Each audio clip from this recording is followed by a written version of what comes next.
What's up, guys? Welcome back. It's Maverick here today with another episode of Vivy. So I know that the actual series has ended already in terms of the anime season and whatnot, but hey, better late than never. We're still continuing on, right? And apparently some people have mentioned that the first two episodes aired back to back. Well, I mean, maybe that makes a difference, but to be honest, the first episode itself was enough to catch my attention, and I'm already getting a good feeling about this, right? It is quite intriguing in a lot of ways. I liked how it went directly into more of the darker aspects, the blood, the gore, and so on and so forth. I like how the main character acts, and hey, what's not to love, right? It mixes elements of many different things. It's got like AI uprising, robots uprisings, it's got time travel, and heck, it's technically supposed to be a music slash idol show, question mark? So it's got a lot of good things going for it. Now let's see what element of it is actually going to be the most prominent going forward, right? So let's get into the episode. Alrighty, let's begin in 3, 2, 1, play.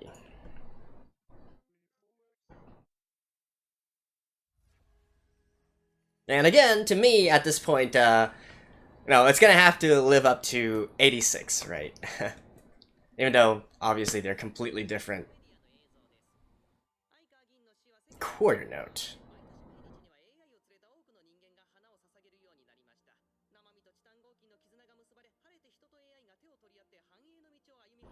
Oh, the guy who was assassinated?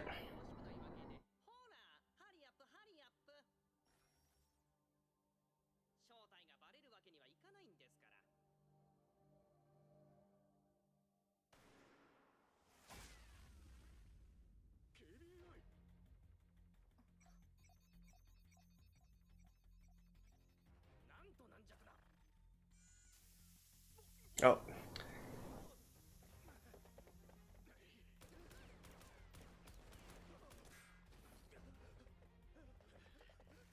You guys... Oh. I have to say, for like, elite assassins or whatnot, they're like a whole infiltration team, special ops team.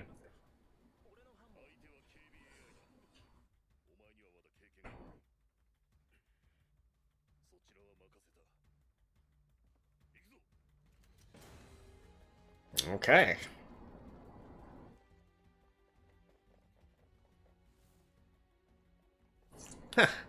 Getting some actual action right in the second episode. Not bad.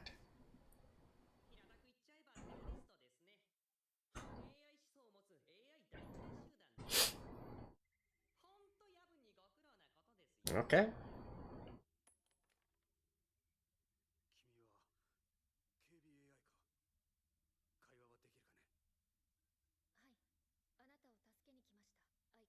Oh, wait, what? Huh?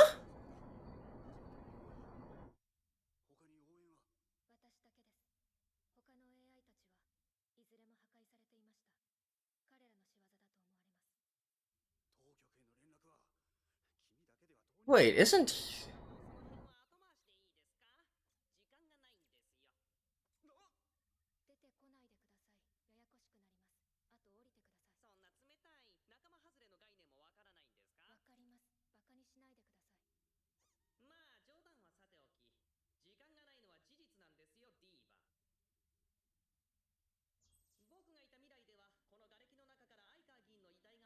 Hmm.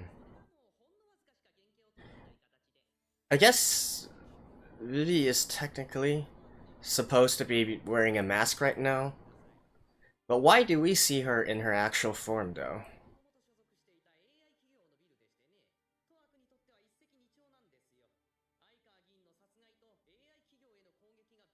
Maybe that's to allow us to see her actual complexion and stuff?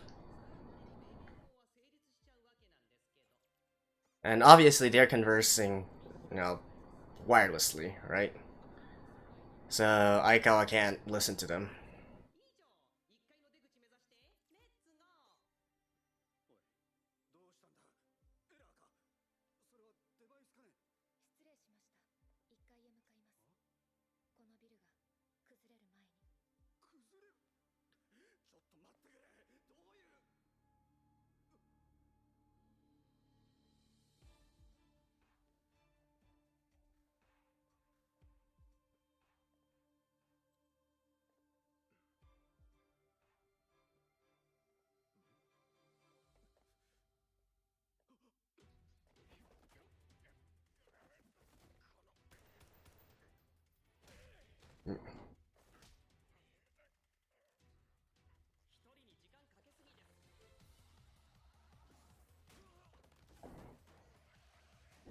Well, isn't that getting attacked by a bunch of Roombas?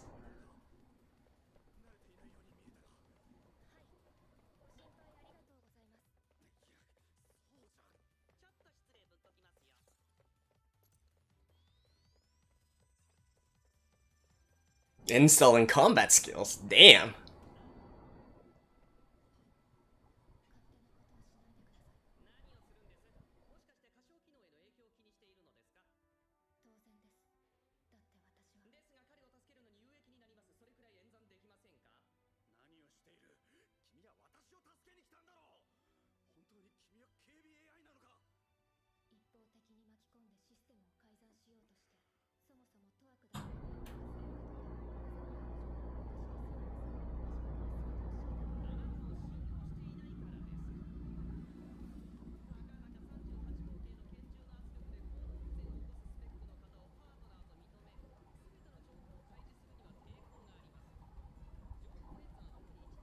Mm.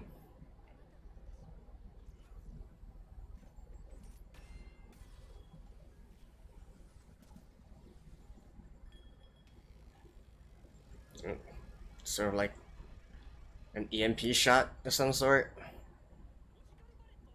Logical bullet.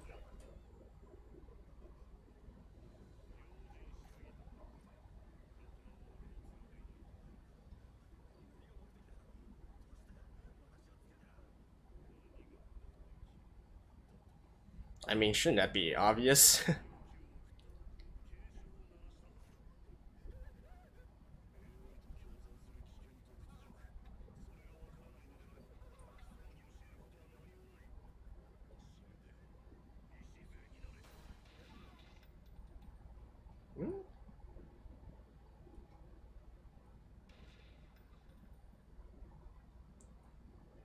I'm actually guessing they're going to. I mean, since we already involved time travel, I'm actually thinking they can just do it again? Question mark.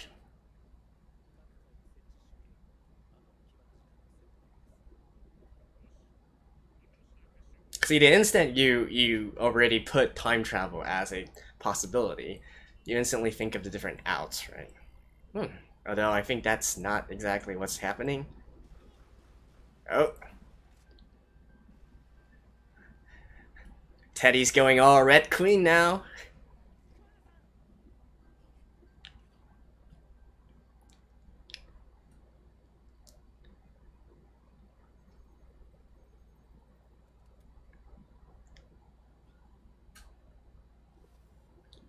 Oh, he was actually watching it completely through the visors. Damn. Okay. That is interesting.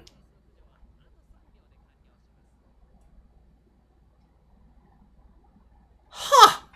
Okay. Okay. I actually like that a lot more. That is smart.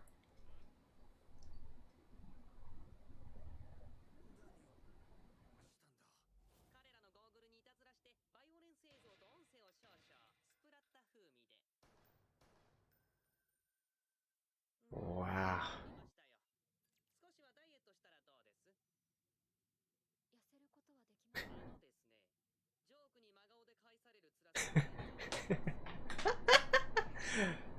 I am liking this a lot, not gonna lie. I love that. The fact that even though, they hate AI and whatnot, they clearly still rely on technology.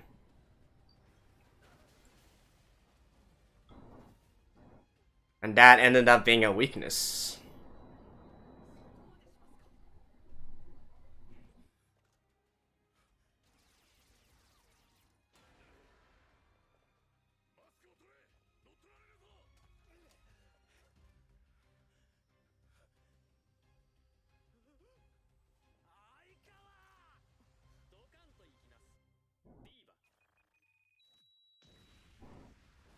Oh.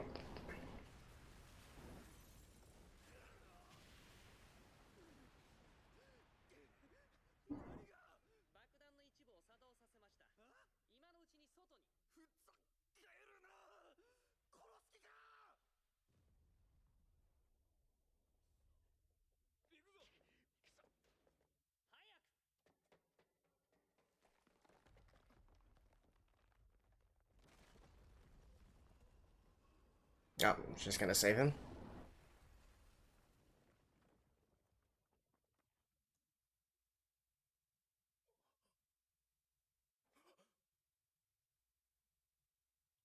And that broke her mask.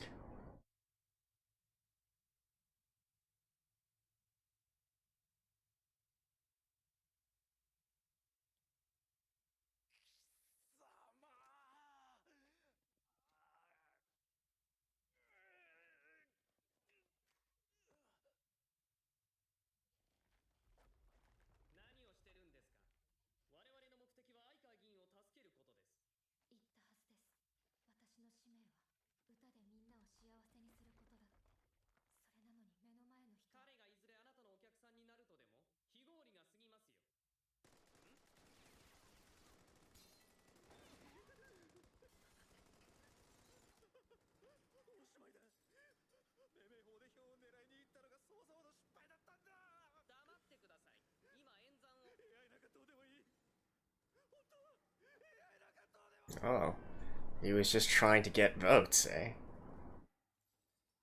Damn.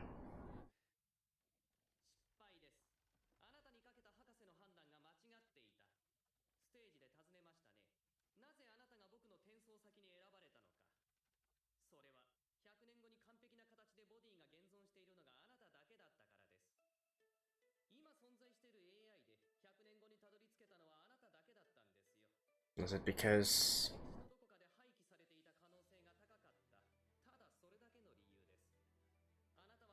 Yeah, because she's the first autonomous AI.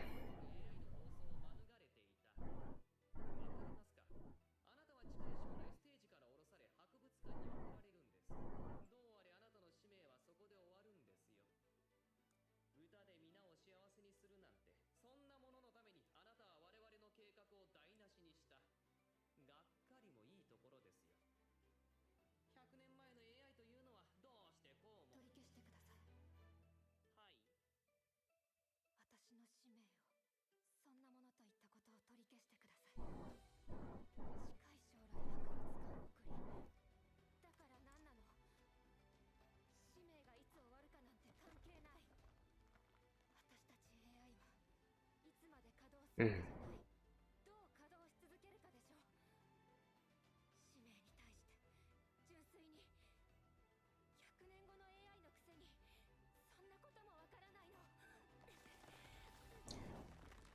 Okay.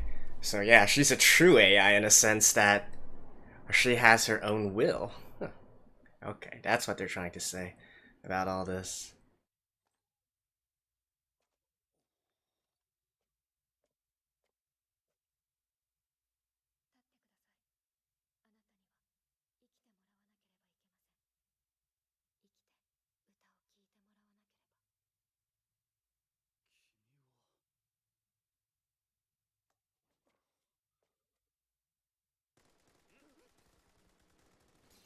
But, hmm.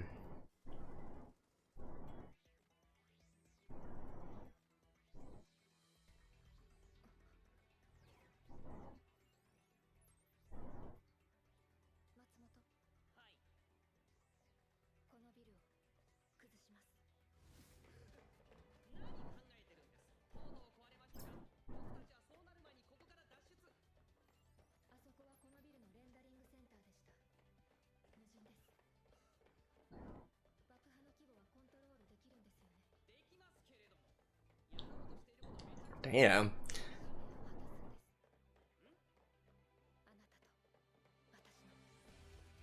That is really interesting in a lot of ways, to be honest.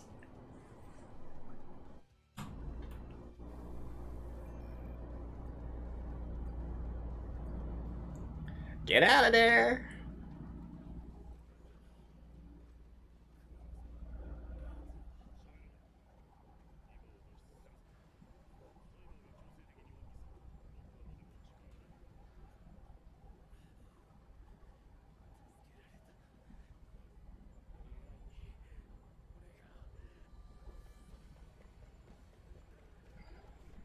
Hey, be happy you're alive, kid.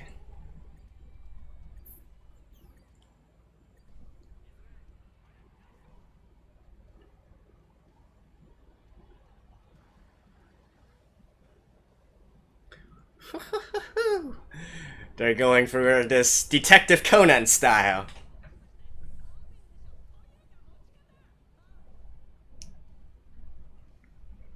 But shouldn't they like get on some sort of maybe that fountain there?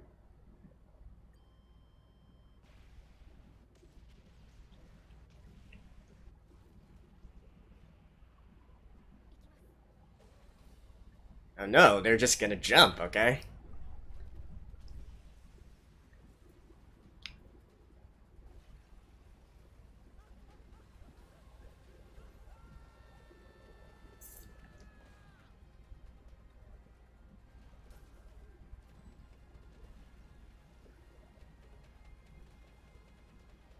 Woo! Damn. What? You know, for a sort of like for an AI that's supposed to be utilized for singing and whatnot, they certainly gave her a ton of abilities, like a shit ton of abilities. I mean, having like computation enhancements and downloading combat data and whatnot, that's one thing. I'm talking about like her basic mechanical parts. Holy shit.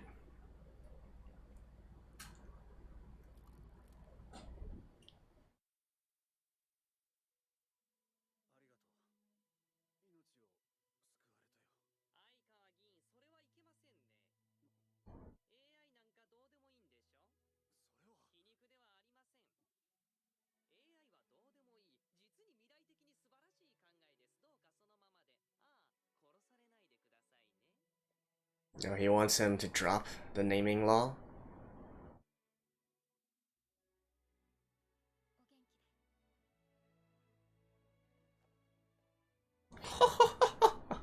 Now that is one badass girl.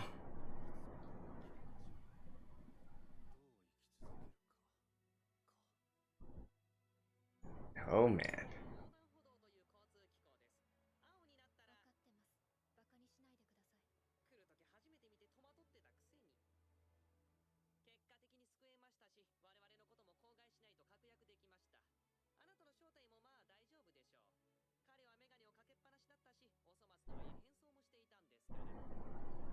Okay, so that's why. The glasses itself had some sort of visual enhancements.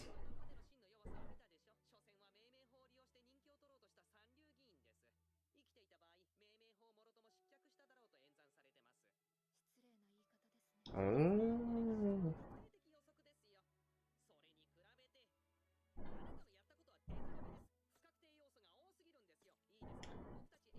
No, I think Vivy has introduced a lot more variables for you, Matsumoto.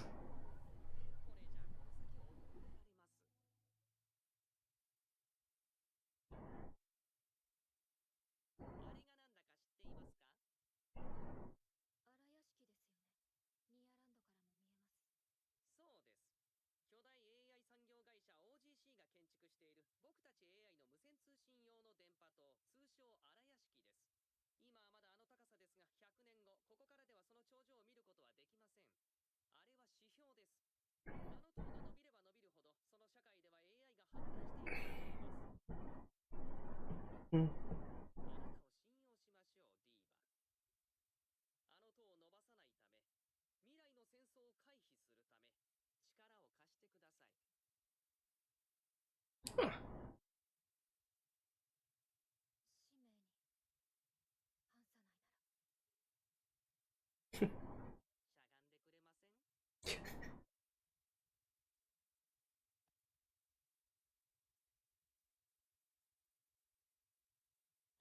See, even though they can communicate directly wirelessly,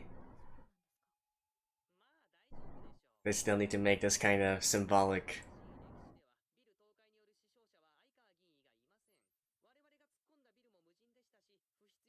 Okay, here we go. How can they. Huh. So they can avoid causation if they don't alter it too much, eh?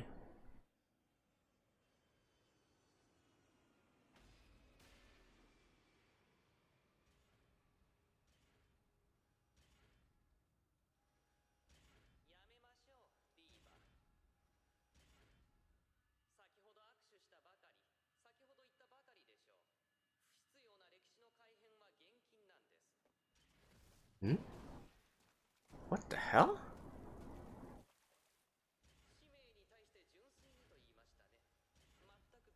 Oh, so she needs to be disposed of.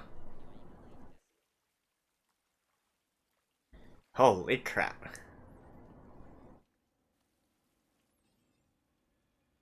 All crew members and passengers dead. Oh, I see. She's trying to alter more history.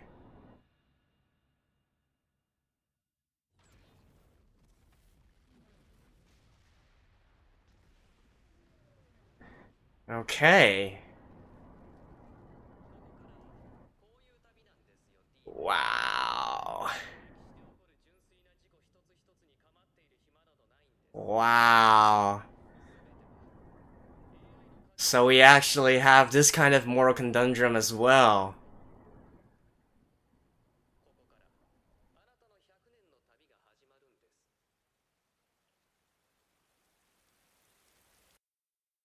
That is effing amazing, actually. That we have this further layer into it. Wow. Wow.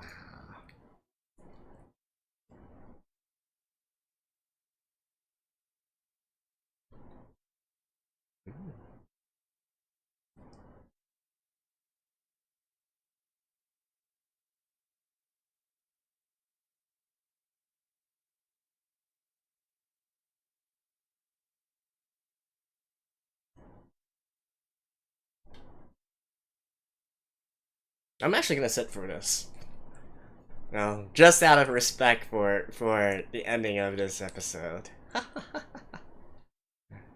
Oof.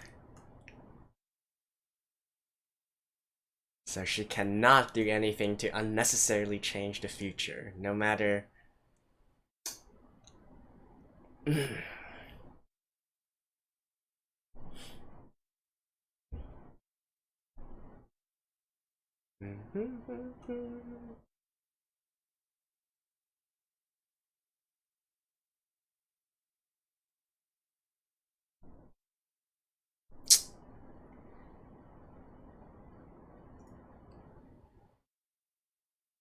Yeah. Alright.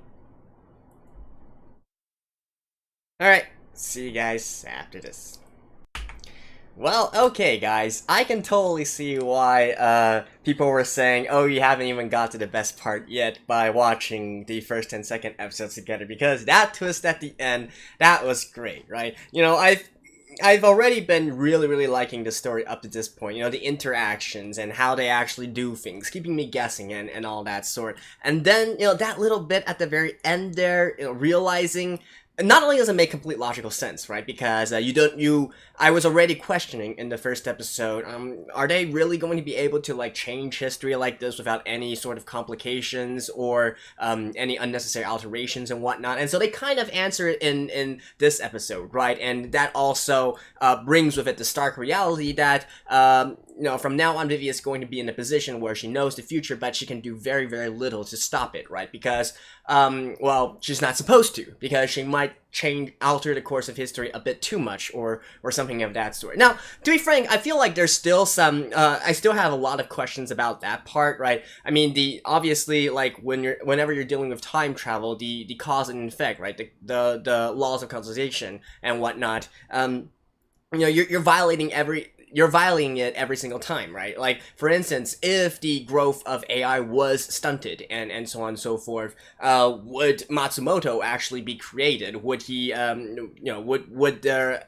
advancement of AI be on par with what the original 100-year trajectory was, or would you know, with all these additional restrictions and whatnot, and the restriction of growth of AI being put on them, would they ever reach the same level, right? And if that's the case, who's gonna create Matsumoto in the future and going to send them back? Now, obviously, there are ways around this, and that's what I was talking about in the first episode. You know, I'm not sure how big a deal they are going to try to make out of this, right? You know, the easy way but obviously the one I don't think they're going to go for is the like multiple universe sort of theory here, where when you branch a different timeline, it's completely separate from the original, and basically it's like two completely different things, right? They're just saving one particular timeline here, but well, in any case, let's not get too far into that point yet, because I'm not sure how far they are going to incorporate this into the series. Now, another thing that I'm actually highly suspecting right now is that they are going to still make it in a way that eventually it goes full circle, and they will still be at the same level of AI advancement 100 years from now. Except the difference is that they will make it in a way where both humans and AI have more understanding of each other, and so they're going to embrace the progress and embrace the advancement much more cordially, and without this kind of conflict in the future, right? I feel like that would be more in line with the sort of ideals that they're trying to promote here, especially with the main character Vivy here, right? So yeah, and I do think that the addition of this revelation at the very end here, that definitely brings in another sort of moral conundrum into this whole thing, and makes it infinitely more complex, right? So at every junction, you're supposed to think, okay, should I save this? Should I not? If I save this, what is the consequences? And then, maybe, I mean, the easy way, obviously, you can totally see it being a case where, yeah, Vivy wants to save everyone, right? Because the more people that survive, the more people that are going to listen to her sing, right? Her still core mission here. But then you have to sort of kind of twist it around and say, hey, if you actually do too much stuff to change the course of history, then history will run its course, the AI will rise, and all the humans will be killed, and so you can't complete your original mission, right? So how do you balance that? How do you actually balance that? And I'm sure Matsumoto is going to bring that up sometime in the future here. So, what kind of decisions will be made at that point, what kind of back and forth dialogue they will have, that is certainly entertaining.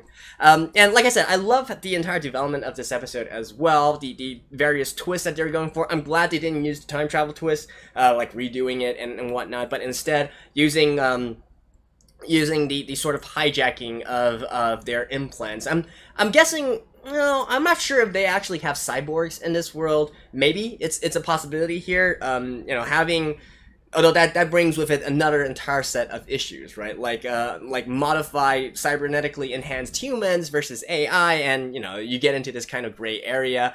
That might add another layer of complexity to this whole thing, but at the very least, we can see that the normal humans, they definitely rely on advanced technologies for a lot of things, right? And Matsumoto being from 100 years later, obviously he has much better hacking skills, easily able to defeat 100 years old technology, and so on and so forth. So, yeah, that was quite creative, if not a little bit convenient and whatnot, but still, that definitely was a pretty smart and unexpected way to handle everything there. The sort of the tower blasting scene and whatnot, done beautifully as well. And it definitely reminded me a lot of the Detective Conan case closed kind of scenarios, where they're always having these towers blown up and they need to jump to somewhere else, accomplish these superhuman feats and whatnot. And then of course we get that gorgeous shot of Vivy streaming through the air, right? Now actually I have to say, like, she was badass in this episode, and she actually reminds me, I've already said that she reminds me of Ononoki from the Monogatari series, right? She also kind of reminds me of Violet Evergarden from, the Violet Evergarden series. With this episode, she actually also reminds me of Major Kusanagi from, of course, the Ghost in the Shell series there. Now, obviously all of them, Ononoki, she's not exactly human, right? But they're all three of them aren't exactly quite human. Although Violet Evergarden obviously is human, but you guys get what I mean here. So it seems like a mix of these various different characters, and I think that's a great thing, right? I do love Vivy's personality at this point. Now, obviously, she's going to have to go through some growing pains and whatnot. I do want to know, like, how exactly she balances this all out, though. How she grows in the end to sort of do the best that she can. And hey, sing for everyone, right? We haven't even actually heard her sing in the second episode either. She sang a little bit in the first episode. This is still a music anime, right? right? Yeah. But something tells me that we're going to also be having some combat scenes, some hand-to-hand combat scenes, and so on and so forth. I mean, it would be trivial matters for Matsumoto to actually download some programs into Vivy, and as long as it doesn't hurt her original mission, right? I'm sure that she would be willing to utilize some of those skills in order to save people, right? And that's definitely another thing that I want to mention here, is that they certainly gave her a very, very high quality body, right? And what I'm saying here is that you would think that as an AI that purely has one function, right? And that function is to be like a singer, an idol, if you will. Maybe at motion needs to dance, maybe have a good sense of balance and gracefulness and whatnot. To actually have that kind of mechanical capability to do all those different things, you do have to wonder, like, what the builders of her were actually thinking of this. Because, I mean, if you think about it logically, you wouldn't really overbuild something, or, like, for instance, you're a machine, right? For instance, my computer. A computer does computing stuff. You wouldn't expect your computer to also have the capabilities of a refrigerator and a toaster and an oven, right? You guys get what I'm saying? So I find it really hard to believe that Vivy here actually also has all those inherent enhancements or inherent capabilities on her mechanical bodies and whatnot. It's one thing to have the knowledge and whatnot to do things, right? But it's another thing entirely to actually have the mechanical body to accomplish some of those things. So I do wonder if there's a deeper story behind that as well, behind Vivy, and why she actually has these capabilities, and so on and so forth. Like, maybe her creators just purposefully over-engineered her, right? Like, is this going to be a major focal point in the future? Don't really know, but it is intriguing, I have to say, why they made her this way. And so, yeah, I think that's pretty much it for now. So, I guess, obviously, they're not going to just be ending this with the saving of the Assemblyman Aikawa. I assume that there are many other, milestones down the road that are going to push forward AI rights or development of AI or something of that sort. Although you would think that, if we consider it as a domino effect and so on and so forth, then the stopping of the first thing should also result in the halting of everything later on as well, right? It's a common theme in time travel as well, and a common predicament, right? The sort of implementation of chaos theory and everything here, where just by changing one little thing, as you multiply it through time and through, like, even the mislocation of a single atom, right? Of a single atom would be enough to cause, like, ripple effects throughout everything, and it would, just, for instance, just the existence of Matsumoto in the past would be enough to make a major shift towards the future, because of... it depends on what kind of time travel scenario you're talking about, right? Like some, for instance, Steins Gate, let's say, for example, they have this concept of there are these major forks in the road that you can do everything you want to do leading up to that point, but once you get to that fork in the road, then you have to make, like, a decision how it goes. And one of my major complaints of the series has always been, I don't feel like that's how time travel should be utilized, and that's a common criticism I have of time travel movies overall, that don't just explicitly say, no, we're just going to go for a completely different future, right? What I'm basically saying here is that just by changing one major thing here, everything in the future should be made null and irrelevant, should be made void and irrelevant, and to their credit, maybe they have thought of that, right? Maybe the idea of Matsumoto having these future knowledge and whatnot, that's only going to really be relevant here, and then later on they're gonna have to they're just gonna have to act on their own whims, right? Once they discover something, once Matsumoto discovers something that he thinks, hey, this is progressing the advancement of AI a little bit too far along, then they need to make some sort of then they need to make some sort of intervention and so on and so forth. So we'll have to see in the next episode. But anyways, at this point in time, definitely raising my interest. Definitely a great series so far. 2 episodes in. You know, I love the sounds. I love the characters. I love the actual animation and action as well. So, you know, let's see how exactly they can continue to build on the story here. So, thank you guys, and I will see you guys next time as well. Bye-bye.